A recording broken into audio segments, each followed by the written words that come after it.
The Packers have surrounded Aaron Rodgers. Look, the reason they're among Super Bowl favorites every year is not because of the surrounding talent. They're not the worst. They're not the best. They're kind of middle of the packish talent in the NFL with Aaron Rodgers. So they're one of the usually half dozen teams people say, oh, maybe they could win a Super Bowl because of Aaron Rodgers. So it's not as though the organization has put him in the best position to win. Then they give him a coach with an archaic kind of offensive ideas, given the state of the new NFL and the spread offenses and everything. And Aaron Rodgers, who's a very bright guy, sees this stuff ain't going to work.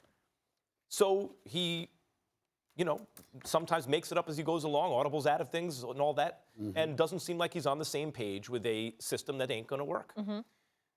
And these comments make it sound as though the real issue is Aaron Rodgers tries to take things into his own hands, when clearly that was the result of the fact that he's trying to win.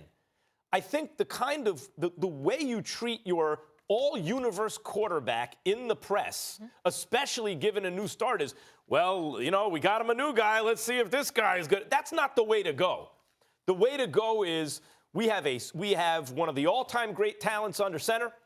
He's already a Super Bowl champ. We think we've made changes that'll make our team better, and we expect our quarterback to help get us there. Those are the kind of comments you make if you're the president of the Packers. Well, I have an issue for different reasons. Number one, it's Aaron Rodgers that needs to adjust to Matt LaFleur. That's what he needs to do. You know what I'm saying? Matt LaFleur. Is that his name? Oh Matt LaFleur. All right. You're so cultured today.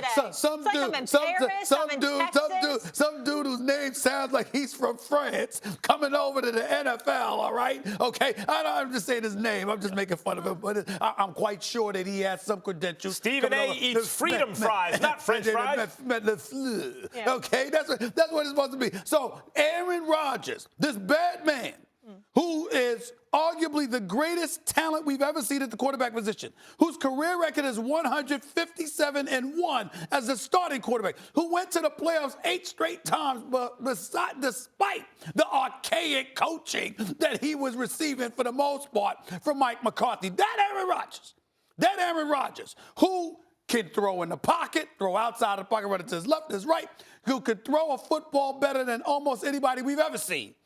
That dude who's carried this franchise on his back is supposed to adjust to somebody that Mark Murphy decided was the man to lead the Green Bay Packers into the future. This is about Murphy. This is about the organization. This is about their lack of appreciation, their lack of respect when it comes to Aaron Rodgers. Right. This is about their willingness to embolden themselves to show that whose boss is us, and you're a player, just shut up, go out there and play. In other words, to sort of deflate beforehand any kind of momentum Aaron Rodgers may build in case he feels the need to articulate himself. I know it's worse than that. I'm saying it's worse than that because really what they're saying, what the implication is, the reason we haven't been more successful is because our quarterback won't follow the game plan. How about that? But here's the thing. Here's the reality why you still shouldn't have an issue with it. Despite everything that I just said, here's why you shouldn't have an issue with it.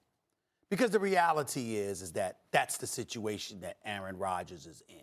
And for there to be any hope whatsoever at success, if from an organizational perspective, from the top on down, the belief is that you are ultra talented, you are great, and we paid you for it, but you have been a problem for us in terms of being that divider that we don't need. You have to monitor that if you're Aaron Rodgers, because clearly what they're saying is it's not just about the pressure. They're clearly looking to point the blame in his direction as opposed to themselves or anybody else. And that's the problem that he has. So he has to be cognizant of it. That's why I don't have an issue with it, because it's the reality of Aaron Rodgers' situation. It's just such a bad way to begin. I agree. I agree. The idea that, okay, Aaron, if the coach was the problem, now we got a new coach. If there's still a problem, then we've isolated the variable here, right? Like, it's you. Really, that's what you want to do to the guy who's been keeping your head above water for the last decade and has delivered you a Super Bowl? Come on. I guess he's trying to send the message that he's the one that's in charge, not the quarterback. I don't know.